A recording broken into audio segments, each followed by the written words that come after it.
It's me, and we're going over NBA DFS with Ghost at DFS_Ghost. Well, I feel like this is on Audible right now. You can follow me at JJansen34. I want to act like I just haven't done this before. Follow me at JJansen34. Follow Ghost, of course, at DFS_Ghost. It's a 3-game NBA slate, so I don't know how long this is going to take. I don't know how much we can really break this one down, but a 3-game slate you can absolutely do well on, but it's not a lot, of course, not a lot of meat on the bones. So this one may be a bare bones stream, but we're going to do it anyway. Ghost. 3-game slates we've talked about before, but this is the first one in quite a few days that we've had one as short as this or as small as this. So what's your strategy again when it comes to these kind of slates?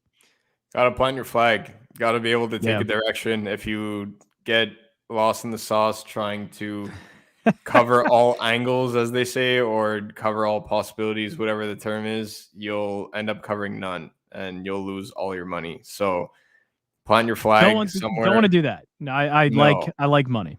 No, plant your flag somewhere and stick with it, because on a 3-game slate, that's exactly what you have to do, and choose your contests wisely. If you are entering one lineup, just know that if you are in a 150 max contest, most people will end up maxing a slate like this because there are only so many possibilities to be able to cover, or at least that's what they think. So, again, pick your contest wisely. If you're entering one lineup or you're entering 3, stick to 3 max and single entry. I preach that every day, but especially on a 3-game slate, you absolutely have to do that if you like money. Yep. And where is that flag planted for you? So it's going to be to Giannis or to not Giannis. That is the theme of the slate tonight. That is the one and only question that you have to ask yourself. To Giannis or to not Giannis? Did you just Shakespeare us? Yeah. Wow. DFS_Shakespeare. Movies, TV shows, Shakespeare. We got over here, Bill Shakespeare. But that's it. It's, are you playing Giannis tonight or not? That is the question that you have to ask yourself when building. Is there an answer that you kind of have landed on with that one? Obviously going back and forth, but like, what is there one that you've kind of landed on? There's not a direct answer, but I'm personally not. I'm not going to, as crazy as it seems, because there's probably, I mean, no disrespect to Trey, Dame, and Mitchell, of course, but like there's pretty much 2 studs on the slate. You got Paul George and you got Giannis. So to fade the guy that like is likely going to be the only 70-point scorer on the slate in Giannis Antetokounmpo, it's a bold strategy, Cotton. But I think it'll. So that's a bold strategy that you're okay with, though. Seems I'm 100% okay with it, because at 11-4, it's not about the individual play, right? Even if Giannis drops, I'll say, man, I really hope he doesn't drop 70, because that'll be a rough rough burn there. But even if it's a 5-point difference, I'll take Giannis at 65 tonight. If Giannis gets 65 or under, I'm cruising, as long as the other guys end up, not completely doing terrible. That's just what it comes down to, because when you end up looking at the construction of your build overall, you could pretty much only fit one of Giannis and Paul George, unless you're dumpster diving into not only the 3K range, but multiple 3K players. And that's the opposite of what I want to do tonight. So I am going Paul George in the best game environment on the slate. Well, is there another one here? Is another one in that game, or are we going with the other stud in Dame Lillard? Because there is. So go ahead. Yeah, go ahead. No, go ahead. Well, I know you like against the Clippers primary ball handlers. Is this one? Is Dame Lillard in this spot that you want to take? So I'm 3 maxing tonight, and I'm gonna have 1 Dame and 2 CJ. Mm-hmm. I'm gonna have 2 McCollum. So love it. We look at Dame last game. That was pretty much his best game of the year thus far. But again, it came with CJ McCollum shooting 3 for 16. Right. So he's finally, I guess I could say he's back, shooting 9 for 19. I guess he's back hitting 6 from behind the arc there, but man, it's tough. I really do like Dame in this spot, but my lean right now is CJ McCollum. Ooh, as much as it pains me to say that. No, that's But fair. I do have a Damian Lillard lineup because man, oh man, I think Right, you don't one want of to the miss two of them, out. You don't want to miss out on it if he does that have the game. Like exactly, like to me, covering all possibilities is Dame and CJ. Like that to me is the only possibility that I need to cover tonight. Yeah. Right. So I do think Dame goes nuts, but I just like my lineup construction better with CJ McCollum. I'll phrase it that way. So like I'll phrase it that I'm not saying that McCollum outscores Lillard. I think Lillard does very well in this game. I just think McCollum and another player will outscore Dame Lillard and your value play. I'll put it that way. It is. I'm just gonna point this out because it's weird. Andre Drummond at 7.7K. Yeah, I mean, they did it. They just priced him up. Said, "All right, we got to do it. We got to do it." A guy grabbed 25 boards last night, and it was just a classic Andre Drummond stat-filled game. I mean, what can you expect? The guy dropped 52 DK. I mean, I even like him in this matchup. So I know most will say that I'll talk about this matchup a little bit because it's very important which pieces to this game that you're playing. So like they're pretty much the way that Milwaukee's rolling out their lineup with Chris Middleton out and Bobby Portis back in game. Yeah, I was going to say they're dealing with a few injuries as well. Yeah, they have a ton of COVID cases too. Like they're in a very like if there's two teams that are ever dealing with that, they're actually playing each other tonight, right? So both teams are likely looking at 6-man rotations. And I say that because that's anybody getting 25 minutes plus, right? So for the Bucks, you're going to have their starting 5 with Pat Connaughton off the bench. And then for the Sixers, they're going to have their starting 5 with Shake and Niang are both probably going to get 25 to 30 minutes. So I guess we'll say a 7-man rotation out of 8 in Philadelphia there. So it's going to be very, very tight rotations on both sides of the basketball tonight.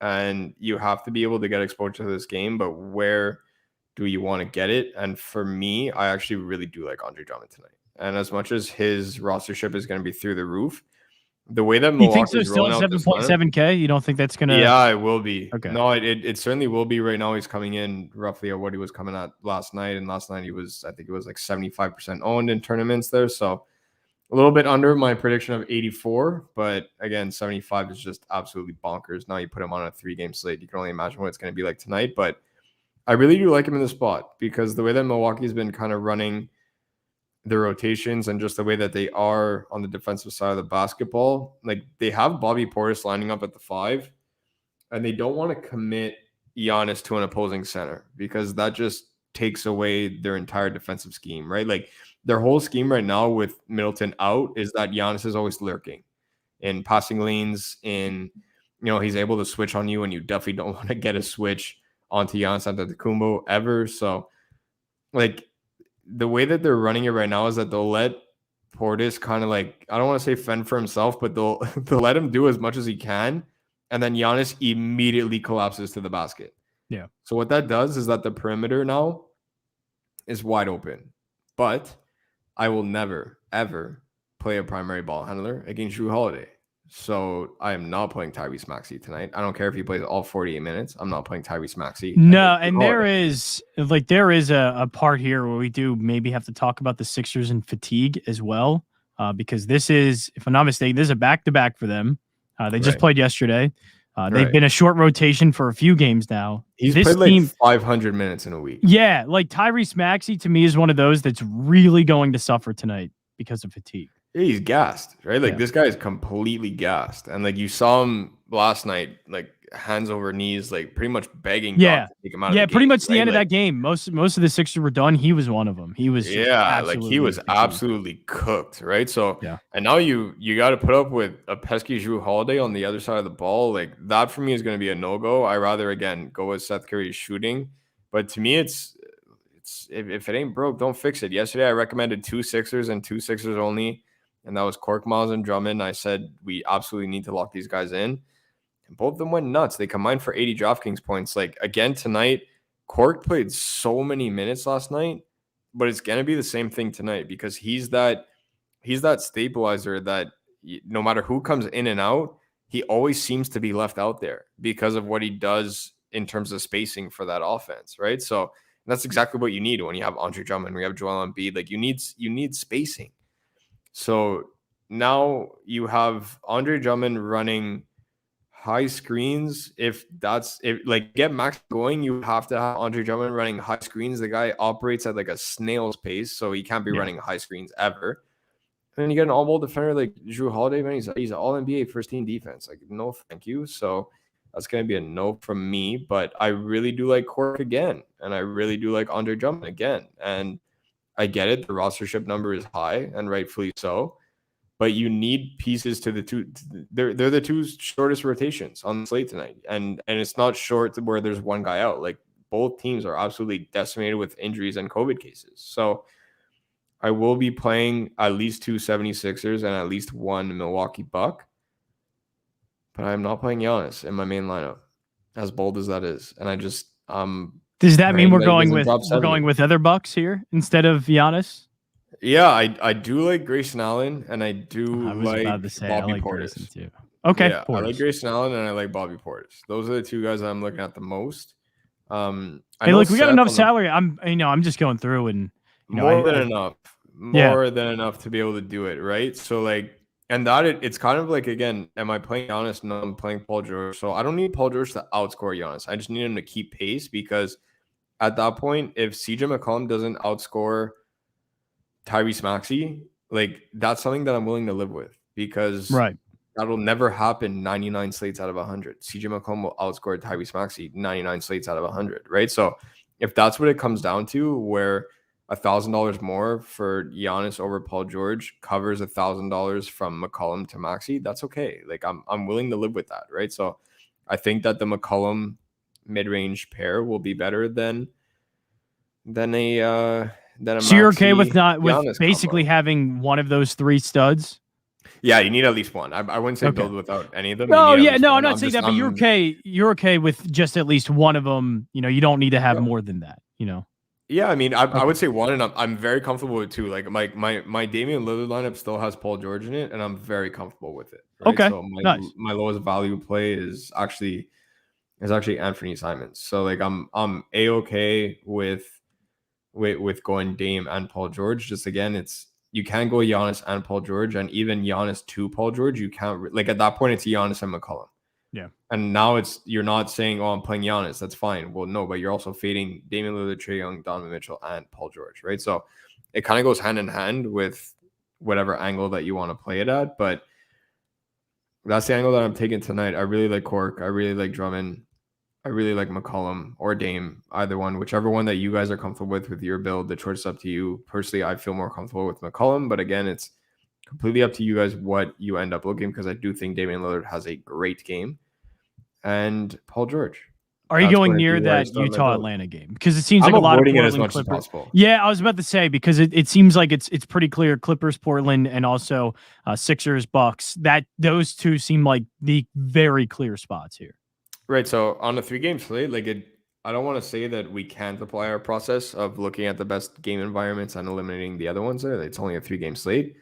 But at the same time, Mike Conley's back, and their perimeter defense is beyond elevated when Mike Conley is there for them, right? So he already limited Trae Young in a previous meeting this year, and now they're in Utah too. Trae plays way better in the A, and it's just, I don't know. I can't really fathom the Hawks keeping up with the Jazz tonight, and it's not to the point where they're going to get blown out or anything like that. It's just, again, I feel like it's going to be playoff basketball type win for Utah, maybe like a 110, 105, a 105, 100. Like, it's going to be a tight game, but it's not going to be a 130 to 128 kind of thing, right? Which Portland, LA can be. So I know Portland, LA, both teams respectively each have a 20-point blowout win against one another this season. Yeah. But I think tonight in that third game, that's where things are going to tighten up. Now we're 10 games into the season, though they kind of figured out their identities there. And what I really like about this game, which I'll touch about a little bit without getting into individual plays there, both teams absolutely hate their centers. They hate the way their spacing is with their centers on the floor. They don't like the way their offense runs, especially with a guy like Chauncey Billups behind the helm now. Like, he doesn't like that. So with Nurkic and Zub kind of going up against one another, I would cap them like I'll say on the higher end, 27 minutes, but I think it's going to be closer to 23 to 25. And we're going to see a lot of Robert Covington and a lot of Nick Batum on their respective sides of the basketball playing the 5. And this game's going to fly up and down. You're going to see a ton of Reggie Jackson. You're going to see a ton of Terrence Mann, Luke Kennard as well, who found his shot. You'll see Norman Powell, Storm Norman flying up and down the wings there. CJ Dame, Anthony Simons, like you're gonna see the pace of this game be much quicker than any other one on the slate. So if the shots are dropping, this one could be the key, and I want as much exposure to it as I can. I'm likely going. I'm going a minimum of 2 Clippers and 2. Basically, like the lineup structure without giving individual plays there. I'm going Right. two Sixers. At least 1 Buck, maybe 2, and then I'm going to at least 2 Clippers and at least 2 Trailblazers. Okay, that's the route that I'm taking tonight. So it's pretty even. It's not like I'm all in on one team because I don't like doing that because there's only so many points to be scored. But that's the route that I'm taking. The two Trailblazers and the 2 Clippers for me is the key because the ball gets shared enough on both those rosters where you're okay to roster 2 of them, and especially with Anthony Simons being my top value play right now, I really do like him a lot in this game. So I'm okay rostering Simons with Norm, with CJ, with Dame, whoever you want to roster him with. If you end up with 3 Trailblazers, that's okay too there. I'm not saying it has to be 2. It's whatever you guys decide. And with the Clippers, I'm going Paul George plus somebody. Nick Batum, Terrence Mann, Luke Kennard. That's pretty much all the Clippers that I'm interested in there. But yeah, Reggie Jackson also in play, but I don't really like the way his roster is looking right now. 40% Reggie Jackson is really gross. So it's going to be a hard pass for me. I'd rather just get up to Mike Conley at that point. I love it. Honestly, I don't think we can break that down any better than you just did, and as efficient as you did. So I'll do this. We'll just end it here. Go in the Discord chat because, hey, like this is a lineup, not saying this is the one you put it in, but these are some of the plays that he looked at, but there are other combinations that you can use, obviously, and look for. And the big thing is, taking a lot of Portland Clippers, taking some of this Philly, Milwaukee game, and avoiding Atlanta, Utah entirely. I think that was really well done. So if you need lineup questions, go in the Discord chat, windailysports.com. Head into that Discord chat, and you'll be able to talk with Ghost and others to get your lineup set. Also, this was all sponsored by the Sharp app. Sharp.link is where you can go to find out all the ways to download the Sharp app, Apple Store, Google Play Store, wherever you get your apps. You'll be able to find it there, Sharp.link. Very well done, Ghost. That was a great job, and thank you. We'll be back for some more NBA. 7:30 start tonight too, so don't forget we still have another hour and a half. It's an extra half an hour compared to our usual 7 p.m. start, or that's like 3 a.m. wherever Brian is. But, yeah, so the only time zone that I refer to is Eastern, so 7:30 start instead of 7 for tonight. Get that extra half an hour. You guys have plenty of time to ask questions and stuff. Love it. Yes, you do. So go in the Discord chat and do that. That is it for us. We'll be back with more tomorrow for some NBA DFS here at windailysports.com.